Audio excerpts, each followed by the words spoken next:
Okay, now I'm told we're on. Kuf Mem Ches Amud Aleph. We are 8 lines down. Iboy Lahu. So we're asking further questions. And all the questions up until this point have been regarding the concept of the Shchiv Meira. This question in the Gemara may not have to do with the Shchiv Meira, though. The Rashbam says that it does, but he changes the text. So the Tosfos uses our text and decides that this is really a kasha in general. It's a question in general, not really relating to the Shchiv Meira case, but about gifts as a general question. So he asks this following: Dekel le'echad u'perosav le'acher. Let's say a person gives a palm tree to one person, and he gives all of his, then he gives the fruits from that palm tree. The dates are essentially coming from this palm tree, right? They give coconuts and things that come from palm trees too. But this is dates that came from the palm tree to another person. Mahu, what is the halacha in that case? When he gives the palm tree over, right? If he gives the palm tree over completely, right? So then he has no dates to be able to give to the second fellow. So the question is, what is he when he decides that he's going to give the dates to another person? Is he holding back a portion of the tree, meaning the portion of the tree that the dates are going to grow out of, the little edge, the ends of the branches that the dates are going to grow out of? Is he holding that back from the person who gives the tree, who he gave the tree to, or not? If he holds it back so that he can give the palm tree to one person and the dates to the other person. However, if the tree was completely given, then he can't sell the dates because he doesn't have rights to those anymore. So what is the halacha there? Mi shiur makom peri olo shiur. Did he leave over the location of the tree where the fruits would be given when he gave the gift to the first guy or not? Now, we go imtim silomar, right? The strat, we've heard so many of these imtim silomars. We don't have an answer to that first question. However, we step up the ladder. Imtim silomar le'acher lo havi shiur. If we say that if he sold that one part of the tree to one person and another part of the tree to the other person, the first sale is complete and he sold the entire tree, therefore there's nothing left for the second fellow. La'atzmo, what about if he retained the fruit for himself? What about in that case? He sold the fruits to one guy. He's clearly more generous for himself and he wants to maintain the fruit of the tree.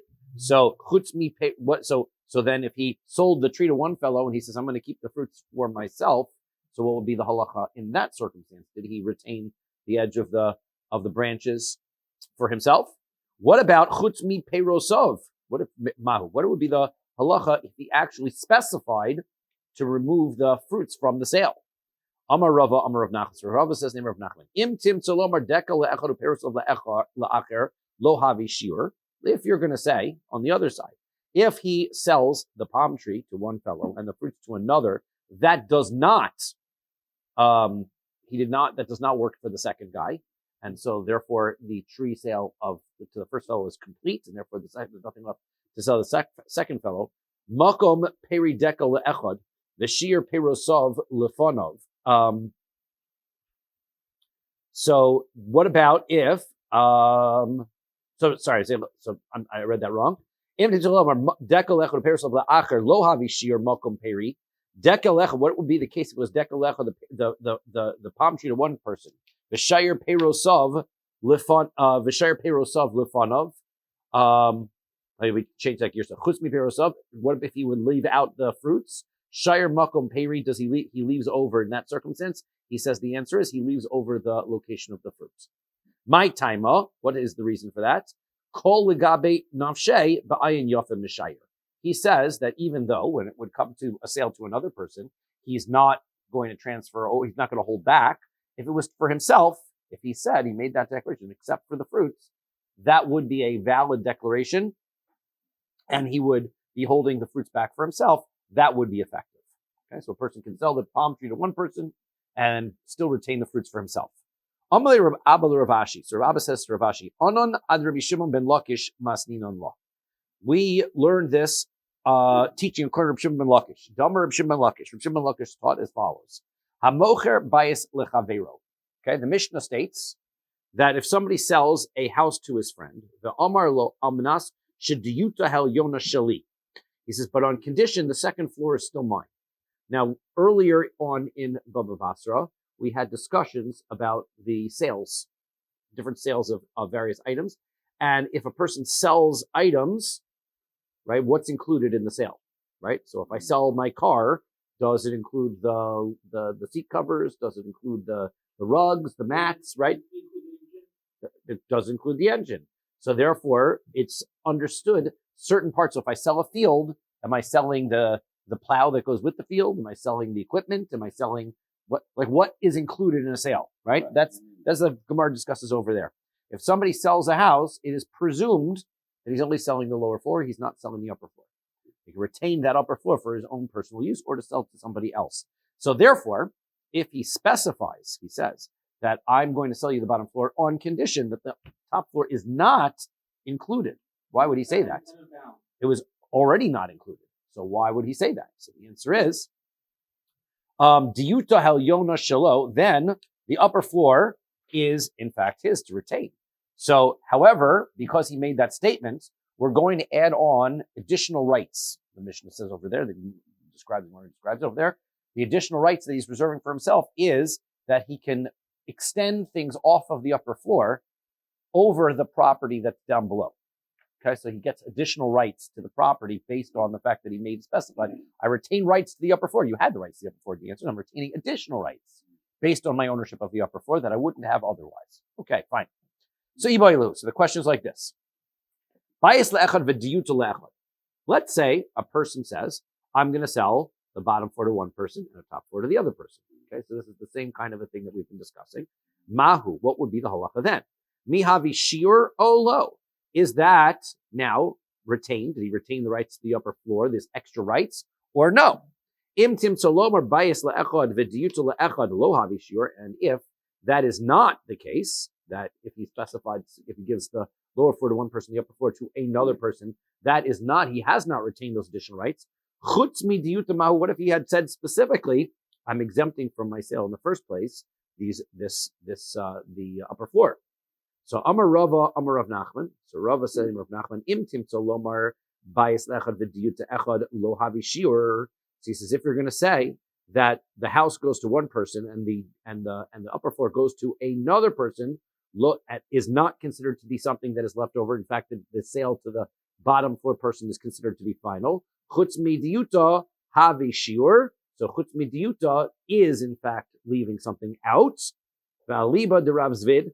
And that goes and follows Rav Zvid's opinion. Damar, as he said, Shin rotza lahotzi bazizin motzi. As we said, if he wanted to allow extra, he wanted to cause, certain extensions. He wanted to, hang his laundry off of extensions that came out of the upper floor. He would be entitled to do so. Okay, so Alma, based on that, Kevan deshir diyuta mokum zizin nami shir, since he was excluding the upper floor, and he made that statement, I'm excluding the upper floor, so the extensions are also excluded. So too, right, as we say in the parentheses, the Marshal removes it. So he says that they want to draw a comparison that if a person says, except for the fruits, then within the parentheses it says Hachanami, this would be comparable to the case of the fruit. That if he says, except for the fruits, I'm not selling you the fruits, then he is retaining the rights to the fruits from that tree as well. Okay, but that last line is excluded from the text. We don't read that part. We just look at these two separate cases. Okay, Amar Rav Yosef Bar Manyumi, Amar Rav Nachman. Rav Yosef Bar Manyumi says in the name of Rav Nachman, Shchiv Meira. Now we're back to Shchiv Meira. So it's almost like that case was outside of the Shchiv Meira scenarios. So now we're back into Shchiv Meira. Amar Rav Yosef Bar Manyumi, Amar Rav Nachman. Shchiv Meira shekosav konechasav la'achirim. So let's say a Shchiv Meira writes all of his possessions to other people. Right? That's what he's doing. He's giving away everything. Roen im b'mechalik mace kanu kulan. So Amad choser bekulan. So we're going to take a look here. If this fellow is distributing, right, to everybody, okay, and then he dies. So then everybody acquires, right? He has a list. He goes, you get this, you get this, you get this, you get this. So he dies. So then the distribution is complete. If, however, he gets better, then the entire distribution is canceled. Right. Okay? Because he gave away everything at the end of the day. Now, Im benimlach. However, let's say his method of distributing the property was with a delay, or his mind was changing. Meaning, one guy walks and he goes, "You're a great friend. You know what? I'm going to give you this." Right? And then he leaves. Okay. The next guy comes in. He says, "You're also a great friend. I'm going to give you this." So basically, he's giving out portions of his property as he's going along. Doesn't sound like he's got a list and he's giving everything away. He's like, he's going along. That's what benimlach is. He's going, situation, person by person. Mace, so if he dies, chanukulan, then all of the transactions are valid. They're all shchit meirah transactions, all valid. But if he gets better, eino choser ela ba'achron, then only the last one gets returned. Why? Because we said in the Mishnah that a shchiv meirah who leaves over possessions for himself, his gift, even if he gets better, is final. As he's going along, the first gift he gives, he left himself something. Therefore, that gift is final. The second guy comes on, he left himself something. It's final. It's only the last gift that he gave away when he had nothing left. That's the one that he gets to get back, because that's the only time he didn't leave anything else for himself, right? When somebody's going to die, when they leave a will, it's al tanai, he dies, right? That's, if he doesn't, why is it even So remember, this isn't exactly a will, right? The shchiv meirah is effective, sounds like immediately, meaning, right, you can't give a matana after he dies. So therefore, what you're doing is you're saying, I'm as a shchiv meirah, I'm giving this possession to you, this possession to you, this possession to you. The only question is whether that gift is dependent on him actually dying. Right. So that's a will at that point. So it's like that. But the problem is that we said that we had our Mishnah on Kuf Mem Vav. We discussed this concept of umdana, right? Umdana is that we're going to evaluate whether the person's intention was to actually give that gift away regardless of if he lives or dies, or whether his intention was to give it away because he's dying. How would we know? So it depends. If he's giving something away because he's going to die, why would he leave anything for himself? Right. He's going to die anyway. I don't need it. I give everything away. So therefore, if he gives everything away, we assume that it was a gift that was on condition that he dies. Right. So if he gets better, the gift is reversed. Right. Okay. However, if he leaves himself something, right, gives away one of his houses, but he still has an apartment in Florida, he's assuming he's going to live, in which case the gift is final. Even if he gets better, the gift is still final. The difference in these cases is eventually he's giving away everything. This is the chiddush, the novelty of this case is he's giving away everything. It's just a matter of how he gives it away that tells us whether to take his gift seriously or not. So he only keeps. If he overlooks something, right, then the gift is final. Right. We're gonna see some extreme examples coming up. Right? We're gonna see some extreme examples. So he keeps the gift that he gave himself, but everything else. So if he gives, in the first case is he basically had a list and he's giving everything away. Right. So that's all considered, even though he's got to say one person first and one person second, it's all one thing. Right. The second example is he gave this to this person, then he gave a separate gift to this person, he gave it to this person. Each time he's leaving himself something, which makes each gift final until he gets the last gift. The last gift, when he finally gives that one away and he's got nothing left, that's the gift that he gets back if he gets better. That's what the Gemara says. Okay, well, how do you know just because he's going, I'll give a little gift to you and I'll give a gift to you that he was planning to save something for himself? V'dilma iyuni kama'ayin v'hadar yahiv. So maybe what he was doing is he was just thinking about who he wants to give everything to. So he knew he wanted to give something to you, he gives it to you. Then he thought about it and he was just coming up with what he wanted to give to each person, and then he was giving it. How do you know the fact that he was delaying in between the gifts? Why does that prove to you that the gift giving is not valid? So stame de shchiv meira medik dayik v'hadar yah. The answer is because that's not how a shchiv meira operates. If he knows he's giving everything away, he figures it out. He makes the list first. Then he tells everybody, because why? He could change his mind as he's going along and decide, I'll give you a little bit less. I forgot about that person. So if he's giving everything away, if that was his intention to give everything away, he would have sat down and written out the list. He would have made plans ahead of time. That's not the fact that this guy was giving a little bit away at a time means that it wasn't a shchiv meirah gift until the very end. Okay, so the issue that you're asking is, can a person change his mind in a shchiv meirah? We're going to get to that Gemara in a minute. Right? Also, That's another good sometimes question. Stuff is junk. Like you like. I mean, maybe I guess I'll leave it to your enemy. You'd be amazed at how many times school gets a phone call. We have old Sfardim. Do you want them? No, we do not want your old Sfardim. That is a not nice gift. Amar Rav Acha Bar Manyumi. We'd love to pay to bury them for you. Amar Rav Acha Bar Manyumi. Rav Acha Bar Manyumi says, Amar Rav Nachman. Shchiv meirah. Shekasav kol nechasav lachirim. Let's say there's a shchiv meirah. He writes all of his possessions over to somebody else. Ve'amad, and then he gets better. Eino choser. Right? That you don't does not get it all back. Why? This is shocking. We just said, the Mishnah just said that if he gives over everything, he does get it back. Why is he not? Because we have to be worried. Maybe he has property someplace else. We don't know if he has a house in Florida. So therefore, the fact that he gave away all his property here in Canada doesn't mean anything. You had the example, he might have forgotten something in his pocket.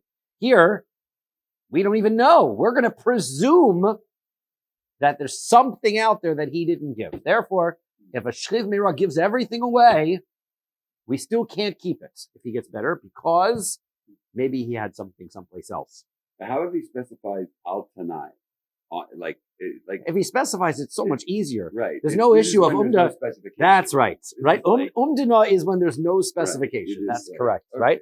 Right. This is always there's a. By learning Gemara, you learn a good way to be able to make conditions and things. I would say that somebody's on their deathbed who hasn't learned this Gemara probably would say, I'm giving on tonight and I get better to this. And if I want, okay, yes, that's always a good idea, right? Write a will, put all your conditions in, make it very clear, because if it doesn't happen, then this is what you're going to be, you're going to be subject to all this. Someone's state of mind or mental faculties. Completely relevant. Correct. And so if he, Shchiv meirah, who's not mentally well, does not count. We have to presume. That's right. Yeah. Correct. That's true. Whether they've you have to judge the person to be of sound mind. Otherwise, we call that person fits into the category of a shota, and a shota is not able. A shota is not able to make any business deals or transactions. We're presuming this Gemara pre-presume. Yeah. That's a good. How do you give a? Yeah, you have to be able to have a conversation of some sort where you can sort of judge that he's of sound mind, right? So it's a good point. Yes, that is this. All these Gemaras presume that he's of sound mind. Fragile state of mind. You think they're dying. Yeah. Ve'ela masnisin de katani lo shayar karka kol shehu ein matanoso kayemes hechi mishkachaso. Wait a second. How can you make that statement, Rav Nachman? Because the Mishnah made it very clear that if he gave away all his possessions and didn't leave anything, then that would cause the property to be returned, right? And now you're saying we don't return it because maybe he had something someplace else. So Amar Rav Chama explains, but Umar Kol Nichsai, the Mishnah's case is if he says, I give everything. Now, when you make a statement, I give away everything, then you mean everything, no matter where it is, right? Here, what he does is he writes all of my properties in Canada or something like that. Or he says, I give my house and all of its contents. Even though it appears that he's giving away everything, that phrase doesn't prove it's everything, right? So that's the difference. If he makes a phrase that says, I give away everything, then that's where the Shchiv meirah's gift returns if he gets better, right? But if he otherwise says this property, this property, this property, he specifies them all, and you think it includes everything, you can't presume it includes everything, and so therefore the property does not return. Mar bar Rav Ashi gives a different answer. You can also have what's called a chazaka muchzak. Muchzak is when we have reason to believe something about a person, right? Now, reason to believe has to have some basis to it, but it's not exactly like witnesses, right? But we know this guy was not a rich man. He never traveled outside of the country. The concept that he owns property somewhere in the Bahamas is remote. Therefore, we don't have to presume that. Okay? So therefore, that's what Mar bar Rav Ashi explains. Okay, next case. Iboilhu chazra b'miktsas. Okay, this is where Yehuda's question is. Let's say a person changes his mind a little bit, right? First he says one thing, and then he Doesn't entirely revoke the entirety of the gift, but he revokes part of it. Have chazar bekula, does that revoke the entire gift? So clearly the answer to Yehuda's question, can he change his mind? Yes, he can change his mind. But this guy hasn't exactly changed his mind entirely. He's only changed it slightly. So for example, he gives all my property away to my good friend Yossi. And then Shimon walks and he goes, half my property to this guy and half the property to this guy. Can he change his mind on part of the gift? Yeah, isn't there a concept I remember learning? Like, yes. Had I known B, I would have never said A. Okay.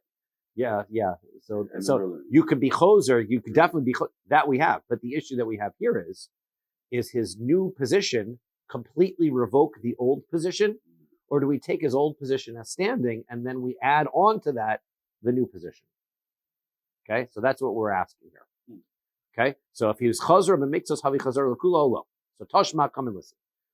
Let's say he says kulon l'rishon. Let's say he says all of my possessions should go to the first guy. Umiktzosum l'sheni. Now some possessions will go to the second guy. Now that's a contradiction because once he's given everything to the first guy, nothing's left for the second guy. So how's he giving away some of it to the second person? Yet it says sheni kana, the second guy, he gets it. So what does that imply? That means that he changed his mind. Okay. What happens to the gift to the first guy? Rishon lo kana. The Rishon person, the first person, has now got nothing. Wait, it's saying Shane Connor. Is it saying the second statement is Connor? The second person. Or they're yes. saying the second person is because it could also be interpreted the second statement which the second statement is about the second person, right? So, but the second person, he gets a portion of the property, and the first person gets 0. Why? Because he was choser b'miktzos. He changed his mind about some of the property. Hence, the entire original statement is now gone. It's that guy's, it's the Shchiv Mira's property. He has the right to decide who he wants to give it to. Of course it's fair. Gift is a gift. You can never, if somebody gives you a gift and you don't like the gift, you can't say it's not fair. That's a gift. I was deserving nothing. I got nothing. Okay. I got what I deserve, right? You can't complain about that. Now, my love, the Gemara wants to know, okay, what's the case here? My love bishemes, isn't this a circumstance where the guy ended up dying? Right? What happened is the first guy he had a gift offer to. Then the second guy, he made a contradicting gift, but only contradicts in part. Then he dies. So therefore, sorry? So because he says, I'm going to give part of my gift to the second person, part of my property to the second person, which contradicts the first statement, which is where he said, I'm going to give everything to the first person. Therefore, we're presuming that this answers our question. The second gift contradicts the first gift. Therefore, the second gift is valid. The first gift is now invalid. Okay, that's what we say. The answer is lo. That is not what's going on here. What's going on here is Bisha Amad. This is a case where the guy lived. Okay, so now figure out what happened. The first gift was everything. The second gift was a little bit of something. Now, the second gift, the first gift, since he gave away everything, so that's why the first guy gets to keep nothing. Why? Because in the case of Shchiv Meirah, he gives away all of his property and the guy gets better, the gift reverses. Okay. So the second guy though, he gets to keep his little bit because he left over a little bit of the property. So what does that show you? That it's exactly the opposite of what you thought. The first gift stands. If he would have died, the first guy would have collected everything else, minus that little bit that the second guy got. The second guy, it's only because the guy lived that the second guy gets to collect, because that's not a gift of Shchiv Meirah because he left over a portion. But the first guy, where he gave away everything else, that gift is revoked. Right? That makes sense? Okay. Now, Hachinami Mistabra, that's yeah, I'm great. Right? It's brain twisting. You gotta that's why I want to make sure you got it in a second. Pause. So, okay, wait. If the guy doesn't die, yes, we go with the second guy. The second guy gets to keep it because his gift was had a piece left over. Right. The first guy's gift gets returned not because it's an invalid, not because he reversed he changed his mind on the gift. It's because he didn't change his mind on the gift, and the first gift is 100% valid. But since it's a gift of everything, it gets returned. But why is that the question? Whether it's left over, because it wasn't left. It was originally said like, "Hey Jeff, you get all my stuff, and then you walk in, and I'm like, except I'm going to actually split it in half. Like there was no leftover. I just completely. You just change your mind. Right. But that was the question we want to know. When you Right. change your mind, are you taking all of the gift away from Jeff and making a new gift? Or are you saying, Jeff, your gift stands? It's just that now I want to limit what I gave you a little bit. I want to change that part of it. The half. Correct. Right. Right. So interesting. Right. And so when he dies, because he said, but like you would get everything. Therefore, since you got better, he gets nothing. He gets nothing. Right. Right? Right. Huh? Jeff doesn't have to agree to get a gift. No, it's completely up to the guy who's giving. Or wait, You don't need anybody to get do it. anything. No, nobody gets anything. The second person gets. Because Because he left over, yes. But if it's half and half, doesn't the second person get half? If it was half and half, well, again, whoever was given the second half is the part that gets returned. The first half gets. The first person gets remember, the part, if he gets better, the part that gets canceled is the last part that got given away. This means the second person gets the remnant from the first part. No Rashi. The second guy gets the remnants, and then the first guy, since he would have gotten everything else, when he gets better, gets nothing. I'm trying. Yeah. I'm sorry, Rabbi. That's okay. I'm trying to Slow down here. No, it's not. I'm looking for a Rashi. I'm just trying to understand. So the first gift he gave is leftover. Therefore, the second person gets the leftover because it ends up getting the gift. That's In correct. the second case, Chart. Anyway, the second guy. he dies. Mhm. The person dies. So the gift is revoked totally. Is that what we're saying? That's correct, because it's a complete gift of everything else. Therefore, the gift is revoked because he got better. Oh, right. Okay. Okay. Okay. Hachinami mistabra. We're gonna shoot. We're Right, gonna prove that that's the case, because let's look at the second part of this brisa, and we will see clearly that this is a case of where the guy. You had to stop and read that a couple of times. That I'm not just Yeah. being a slow guy. Yeah. Okay. Okay. Seifa, you know what? It makes a lot more sense at like 5:30 in the morning. Yeah. Unfortunately, Yeah. I hear that. then you get later on. You're like, let me review this. What? At night. It made sense very early. No, not because there's two ways to really understand a Gemara. One is when your mind is really sharp, Right. and the other is when your mind isn't thinking at all. When you're not thinking at all, you don't think of any of the questions. Hard. Yeah. You just presume everything makes sense, right? So one way or the other. Because when you're in the middle, that's where you're struggling. Okay. Seifa. The end is miktsasam l'rishon. The end says, let's say he gave away part of it to the first fellow. Okay. And then v'kulin l'sheni, then he gave away everything to the second fellow. Rishon kana, sheni lo kana. The first guy, he acquires it. The second guy doesn't. Now that makes great sense if he got better. Iyamart bishlama kesha amad. If this is also a case of where he got better, misham hachi sheni lo kana. That's why the first guy gets to keep it in this case, Right. because he got some of it. But when he gave away everything else to the second guy, that's why he doesn't get to keep it, because he gave away everything. Ella iyamar bishemes, but if you're going to tell me this second case is a situation when he dies, tarvaihu liknu, why shouldn't both of them get it?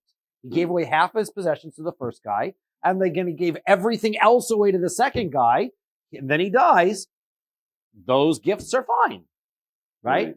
So then, then the gifts are only the second one goes back if he lives. So therefore, clearly, this price is a case of where the guy lives, not where the guy dies. Amar le Rav Yemar le Ravashi. Rav Yemar says to Ravashi, "V'tihavi nami besha amad." So he says, you can work out the second case in the circumstance where he lives.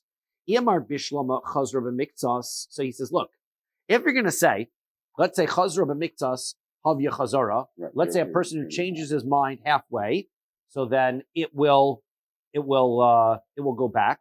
Bekula hainu deshain. So then chazar bekula. So he's chazar. If you're going to tell me chazar b'miktsas havya chazar bekula, then if he changes his mind part way, then he eliminated. Then he's changed his mind about everything.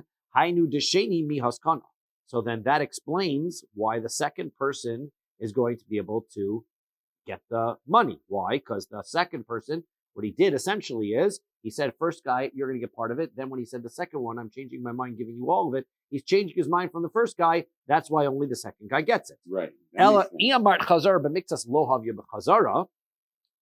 if you're going to say that if he changes his mind on part of it, that doesn't change all of it.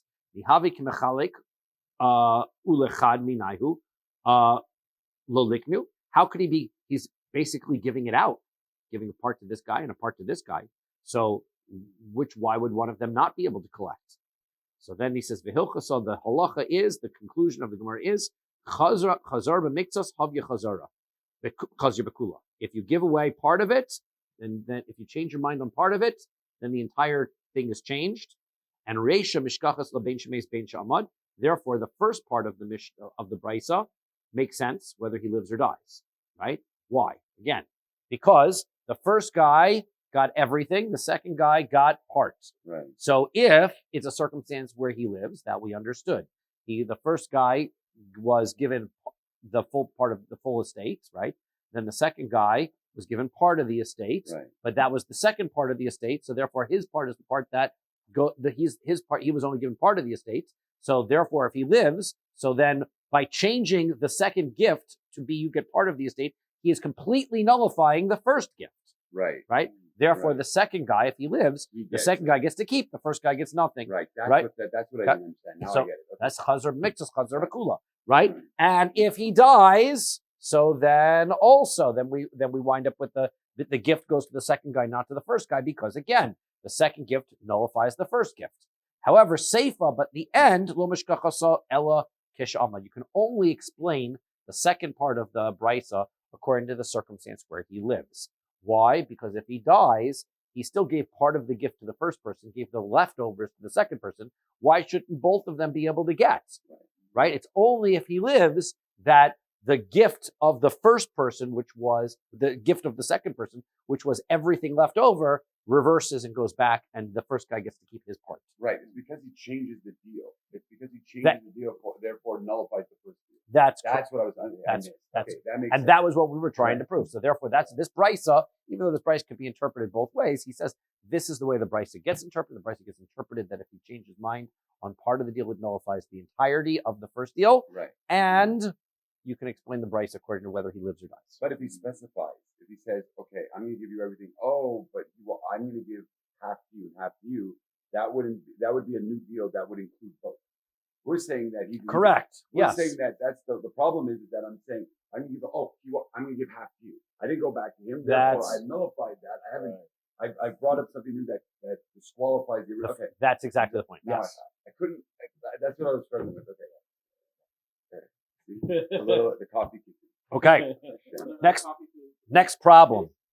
This is the rapid fire. We're hitting all the Shkif Mirror problems. Here we go. Iboilu. We ask the next question. Hikdish kol nechosov ve'amad. Okay. Now he's not giving anything away to another person. Now he decides I'm going to be a do-gooder. I'm going to donate all of my possessions to the Beis Hamikdash. So therefore, he gives everything to the Beis Hamikdash, and now he gets better. If he had given away all of his possessions to a person and he got better, he'd get them back. The question is, since he gave them away to the Beis Hamikdash, does he get them back or not? Mi amrinon kol gabe hektish gamar makni. Do we say that when a person's doing a good deed, like giving something to the Beis Hamikdash, he means it, right? The whole reason why the gift returns when he gives away to another person is because we're doing umdana, we're evaluating his idea, and we're figuring that he only meant to give everything away because he thought he was dying. If he wasn't dying, he wouldn't have given everything away. But when it comes to making something hektish, when he wants to make something hektish, when he wants to give something to the Beis Hamikdash, that's what we call making it hektish. But he makes it holy to the Beis Hamikdash, he has no intention of getting it back, even if he lives. Maybe that was the merit for which he was hoping to get better, right? O Dilma, kol gabe nafshe lo gamar makni. So he says, or do we say, no, he never plans to give away all of his possessions. He never give away everything and leave himself with nothing, even to hektish. Okay, next question. We leave that one unresolved for the moment. Hefker kol nechasav mahu. Let's say he just says, anybody who wants my stuff can take it, right? Why would he do that? So the Mepharshim start to have conversation about this. It seems like it's in the context of doing good deeds. He probably figured the public needs it. Somebody out there is going to need my possessions. Whoever wants it can take it. I don't care. Whoever wants can take it. Mi amrinon kavan de aflaniyim ka'ashirim gamaru makni o dilma kol gabe nafshe lo gamaru makni. So let's say, so we say, well, now poor people, rich people, anybody, I don't care who has it. So therefore, he really came to a conclusion that he didn't want his possessions back. Or do we say he wouldn't have given away everything, left himself nothing? So again, same issue. How about chilik kol nechasav aniyim? Let's say he gives away all of his possessions to the poor, right? Helping the starving, homeless people. So now, what would be there? He for sure wants to give everything to tzedakah. That's a great thing. He wouldn't want to go back on that. He wouldn't give himself everything away. He wouldn't give all of his possessions away. Teku, of course. Teku. Okay. Next, skipping the parentheses. Amar of Sheshis. Rav Sheshis says, Yitol v'yizkeh v'yachzik v'yikne kulan lashon matanahin. If somebody uses, there are lots of words to say to give something away as a gift. Use any of these phrases, it means you're giving it away as a gift. You can say, should take it. He should be zocha in it, right? He could say, no, it's not mine, because that's hefker, right? You should take it. You should be zocha in it. You should be muchsak. You should gain ownership over it. Okay, all of those are a way to give it to somebody. Okay, lashon matanahin b'masnis. So b'masnisa tana, we learned also in a brisa. Af yichsin. Also, if you say yichsin, which is the Aramaic word for inheritance, or yoros, that you should inherit also. Beroi le yorsho. If you make that statement in relation to somebody who is appropriate to inherit you, right? So if you're going to give your stuff away and you say to your son, you should inherit all my property, okay? But you've got other kids, but you said that to one of your sons. So that's considered a gift as well. Rabbi Yochanan ben Broka, that's Rabbi Yochanan ben Broka's opinion. Rabbi Yochanan ben Broka has a opinion that gets quoted a lot throughout the last couple of prakim, which is that even if you have multiple heirs, you can transfer your possessions through inheritance to only one of your heirs and skip over the normal process of splitting your possessions, if you so want. That's a good question. I'm not sure where Rabbi Yochanan book is from. I'll look him up. I've got a book that has the art school introduction to the Talmud. Has the main characters. Even the obligation to give year before. Yes. You can even skip over that. Okay. Iboilu. So he asked the following question. What if he says, Yehene bohen, you should get pleasure in them, right? I say, you should have pleasure with all my stuff. Mahu, is that a gift? Dinihavi kuluhu matana kamar, o dilma lishani minaihu midi. He said, you should get benefit from it by becoming the new owner of it? Or does he mean that you should enjoy my stuff? Like, hopefully you should come in and use my stuff once in a while. So, use it, but he's not use it, but not own it, I guess, right? Yera ebohen mahu. What if he says, right? He says that they should, they should appear to you. They should be appeared to you. So again, mahu. What about that circumstance? It's not a real language of acquisition. What about yamod? But you should stand in that mahu. But you should lean on them mahu. What about that? So teku. Okay, good questions. Okay, iboilahu. So we ask the next question. What if he sells everything? Now he's not giving away his present. He decides he's going to sell all of his goods. Amar Rav Yehuda Amar Rav. Rav Yehuda saying Rav. Im Amad Eino Choser. Why is obvious? Because he's got money. I just sold. That's a Kenyan. I sold the goods. I took like the money. Okay, good. So did anything get left over? Do I own anything now? All my land and my property is gone, right? But I have money. So therefore, Eino Choser. Since I have money, right, then that's a gift that's considered permanent. That's what I did. I sold it in order to get money. Now I liquidated my assets. But I still have assets. Okay? V'zibnin Amar of Yehuda Amar Rav. Sometimes Rabbi Yehuda say Rav. Im Amad Choser. If he gets better, the sale is reversed. What are you talking about? All the property's gone. He has nothing left. All he's got is cash. Below pligi. But don't be afraid. Those are not arguing and contradicting statements, even though he said two opposite things. They are. We have what we call in the language of the Gemara the ukimta. The ukimta is where you have two conflicting stories. So you establish one in one type of case and one in a different type of case. They weren't talking about the same thing. What is one? Had de isnuhu lezuze beinayu, had de parinu b'chovot. Makes a difference whether he still has the money or if he used the money to pay his debts. Conflicting versions of Mefarshim here. Let's go the easy way. The easy way is not the Rashbam. The easy way is to explain it like this. If I got money, I sold all of my possessions. I got money. What did I do with it? I paid off my debts. Now I'm out. Basic bottom line is I got nothing left. So that is considered a gift that should return if I get better. Because if again, like we had, if you leave stuff over, then it doesn't. Then the gift is final, right? How's that a gift? Hmm? I sold. There's no gift. There's a sale. Right. So it's What's the Kenyan. What is the reason why the gift goes back? The reason the gift goes back if I get better is because I would never intend to leave myself with nothing. So No, the in this only case, I sold it. This was clearly not a gift. yes, but why? But I sold it. Why did I sell it? Because I wouldn't need it. My sale was conditional just as much as my gift is conditional. So why not? In that case, just give it away. If you're expecting to die and you're leaving. So the question is, why do I need the money? Right. Oh, because you want to pay off. Oh, so I need my money to pay off the debts. But even, I don't want to leave my heirs with all my debts. Okay, so then that makes good sense. Huh? I can still get it back. I can get all my stuff back. Yeah. Not to relate, but like I just did this. Okay. You're telling me like I Yeah, but you're not dying. It Makes a big difference. That's true. Right? That's true. So you did it with the intention of having death. So on the other hand, if somebody sold all of his stuff and now he's got $1 million sitting in the bank and then he gets better, he goes, great, I want my house back. I'm sorry. Now, you kept yourself $1 million. Go buy a new house. Right? But that goes against everything with a Kenyan. That's so crazy. Like it's not against everything, Kenyan. But it is. This is what we call an umdana. Wait, we are evaluating what your intent when you made the sale was. I know, but I hear. Before it wasn't about that. It was about Yarshinim stuff, right? You're giving it away as a matana. Now you're talking about getting paid for it. Yes. You're saying I could go. Okay, I'm going to sell my house to you. Really? I'm going to pay off the debt. By the way, that's my house. You don't wait. That's crazy. You don't have it. You don't believe that there's such a concept of me selling something conditionally. I go to you and I say, this is a great example. I'm making aliyah. So you know what? I want to sell my house and everything in it, and I'm selling it to you because I'm making aliyah. That's why I'm doing it. I'm making aliyah. And then the next week, it all falls through. My job in Israel falls through. I go back. Remember I sold you my property because I was making aliyah? Turns out I'm not making aliyah. I need my property Why back. is that?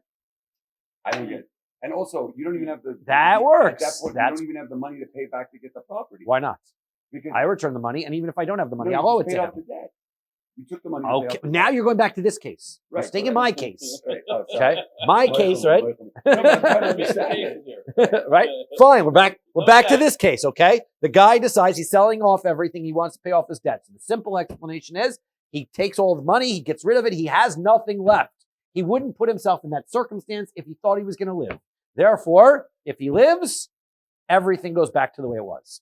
Okay. That's one explanation. The other explanation is no. When a guy is still involved in paying off his debts, it means he still wants to keep his business contacts. He still wants to keep his credit good. That means he has every intention of living. Hence, the business deal does not get canceled. It's only if he sells everything and leaves himself with a bunch of cash that he considers he doesn't care. And therefore, the deal does not go back therefore the deal goes back if he lives. Okay? Now, onward we move. Got to get to the bottom of Cookman. I'm sorry. No, not at all. It's good. Okay, now, Ibai, we asked the following question. Shriv meira shehodu mahu. Here's a new trick, okay? What if the Shriv meira wants to transfer something? He doesn't say, I give it to you as a gift. He just says, you know what? This property belongs to my son, right? That he makes this declaration. Does that declaration of it belongs to mean anything? After all, practically, it doesn't belong to him unless you're giving it to him, but he's making a declaration that he wants it to belong to so-and-so. Therefore, he says, I am testifying that it belongs to so-and-so. Is that enough? Is that to transfer? So Toshma, here's a great story, right? Story time in the Gemara. We love story time. It's good. Here's the story. The Iser Giura. The guy's name was Iser, and he was a convert. Okay? Havale Tracer Alfe Zuze. Bay Rava. Rava owed him 12,000 zuz. So Rava, big sage in the Gemara, he's in debt. Okay?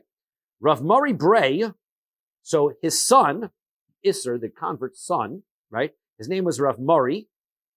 Horaso Shalo Bikdusha Veleda So Bikdusha had an interesting backstory. He was conceived when his father was not Jewish, but by the time he was born, his father had converted. Interesting story about this, because Shmuel had had daughters. Shmuel's daughters got captured by non-Jewish bandits. Okay? And Shmuel's daughter got pregnant by one of those bandits.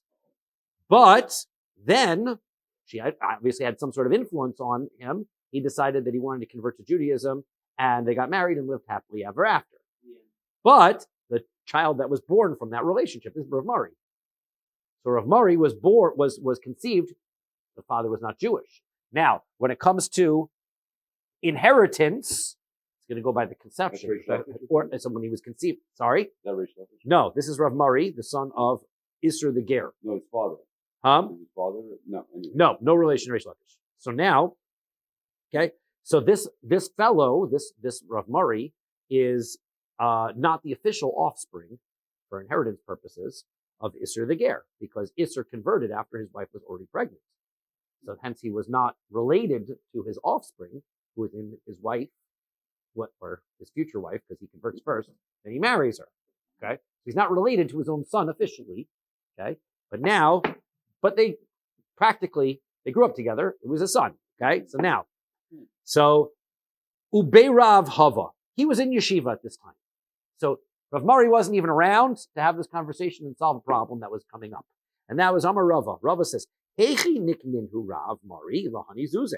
How could Rav Mari get this money? Right? Rav Mari can't acquire the money. I'm going to be able to, and what's going to happen is, Isser the Ger is right now he's a shchit mirah, and if he dies, then my debt is canceled. Right? And then, because why? Because the property of a convert goes to whoever takes possession of it.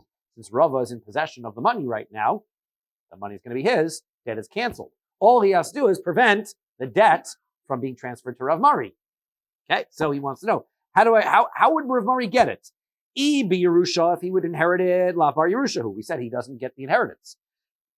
Be Matana, if he would get it in a gift, all that Isser has to do is give it as a Matna Shchiv Mira, right? But he can't. Why? Matna Shchiv Mira ki Yerusha Shaviva Rabbanon. We learned yesterday that the transaction of a Shchiv Mira follows the patterns of inheritance. And this is a brand new thing. Kol Hecha de Ise Bir Yerusha Ise B'Matana. Kol de Hecha de Leise Bir Yerusha Leise B'Matana. A person who can transfer something in inheritance can use the process of Shchiv Mira. But Isser the Ger, having no sons and being a convert and having no Jewish relatives, cannot transfer anything through Yerusha. Hence, he can't transfer anything through Matnas Shchiv Mira. So that won't work for him. If what he needs to do is come over and lift up the item in order to acquire the ownership, so Rav Mari's in yeshiva. He's not here. Can't do it. Maybe we can do a kinyan chalipin. Doesn't require the person to be on site. I'll take this item in exchange for you taking the other item. Can he do that? No. The halacha is you can't acquire money through a chalipin. A chalipin is an exchange of goods. I pick up my object, and therefore I acquire mine, you acquire yours. But they both have to be objects. They cannot be money. Money does not get acquired through chalipin. Agav karka, we have another type of transaction, a transaction called agav karka. If I own a piece of land, I can acquire all of the goods that I can acquire other movable items that are not land as well. So the answer is leis le'ara. Turns out that Isar does not own any land. So that's not going to work. B'mamad shloshtan. What about the transaction we talked about, where you just get the three guys together and say, you'll take the money for it. So all his father has to do is can say, you know what, Rava, pay him. So Ishalech li lo azilna. He says, if he asks me to come, I'm not showing up. You need all three people to stand there together in order to make that transaction. I'm not coming. So therefore, there's no way I'm going to get to keep this money. Baskiflo Rav Ika Brei de Rav Ami. So Rav Ika, the son of Rav Ami, was there, and he says, Amai, why? I got a solution. You know what the solution is? Velodi iser deholin zuze derav marininu. All he has to do is make the declaration, like we asked the rest. He's not transferring it through a gift. He's just saying, I declare that the property belongs to Rav Mari. By making that declaration, that is effective. Velikninu be'odisa. I know that bothers you. How do you make that transition? Not a gift, right?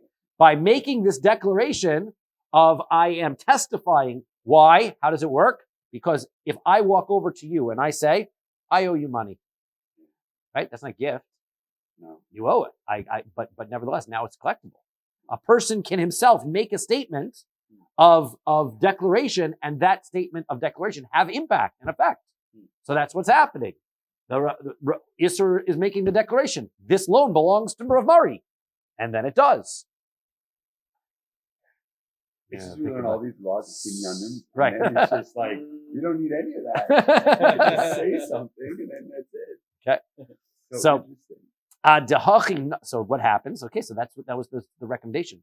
Adahachi nafik odisa mi be Isser. So he says, okay, word must have gotten around, and Isser heard about this idea, and so Isser did it. Transferred this loan over to his son Rav Mari, and Ikbid Rava was upset. Because why? He says, Amar kamegamri tanasa li'inshi umafsidili. I'm the one who asked the shaila in order to be able to get the base medrash thinking about it, and they used it against me. Right? Came up with an answer. Now, the Farshim want to know, this is Rava. He's a big sage. Why did he want to steal the money from Rav Mari? Don't you think he wanted to give the money? The answer, what some give is, he had a better use for it. He wanted to give it for public good, right? He wanted to be able to use it for public good. Another answer is, he really always intended to give the money to Rav Mari. He just wanted to go above and beyond the letter of the law. Letter of the law, I'm allowed to keep it, but I'm not going to. I'm going to give it to Rav Mari. So there are lots of explanations. We wanted to be able to make sure that we understand that Rava wasn't intending to cheat anybody out of things. We have our minion. Yeah. We are 3-7. Is the rough here? So we're still a couple. Right, So right, Rabbi. Where's Sean Bias coming into this? I just don't understand. The old sons like themselves. yeah, Shalom Bias. You stick your fork into that? I say, Shalom Bias has never entered into this equation at all. Really? Everybody's going to get all angry and upset over transactions, and there's a difference, I guess, between being a nice guy and what the law says. Right? Rabbi was okay. So Shir Karka Kol Shehu Matanoso Kayemes. If the guy leaves over any small amount of property, so then the gift is valid, even if he gets better. Right? That's what the Mishnah says. The Kama Kol Shehu, how much is a little bit? How much is anything? How much is a little bit? Amar Rav Yehuda Marav. Rav Yehuda says in Marav, Karka Kedei Parnasoso. No, it's got to be enough that he has enough to live off of. Meaning for 1 year. Right? For Rav Yirmiyah bar Abba, Rav Yirmiyah bar Abba says, Metaltalin Kedei Parnasoso. It doesn't even have to be land. If he leaves over enough money, he leaves himself money to be able to take care of himself. That also works. Amar Rabbi Zera. Rabbi Zera says, Kama mechuvnon shmasasa desabe. Because he says, what an amazing teaching that is. It makes good logical sense. Even though the Mishnah says, Kol Shu, the smallest amount, this teaching makes a lot of sense. Because he says, Karka, time of my, why is it that land, if he leaves over a little bit of land that the gift stands, he says, because if he gets better, he has what to live off of. So therefore, metaltalinami,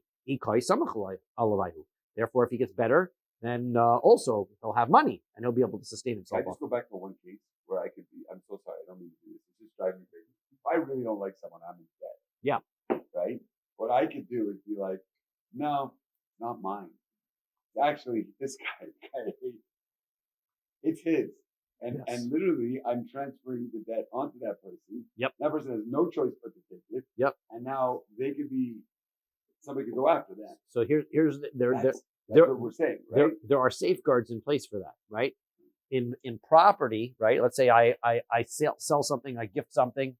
Whoever has the earlier claim to it gets it first. Okay. So, for example, if I have a piece of land, let's say I owe you money, right? And now I take my house and I sell it to somebody. Okay, so now somebody else has it. Meanwhile, then I pay off other loans, whatever. I have nothing left, but you come to collect from me. Where's my stuff? said, well, I gave it to him. I gave him a present. I didn't want you to have it. I gave it to him as a present. Right. You're able to go and collect it from him and take it away. Right, that's what I'm saying. Yes. That's what I'm saying, but I'm transferring the debt onto somebody else. I could transfer my debt onto anybody. No, you can't. You can't. No, you can only transfer. You can only give somebody. You can only give something that benefits somebody, something that benefits him, not something that causes him hardship. Okay. Right. So that is our rule. Yes. All right. We'll stop here. All right. Thank you, Rabbi. Sorry, I didn't mean to ask. It's okay.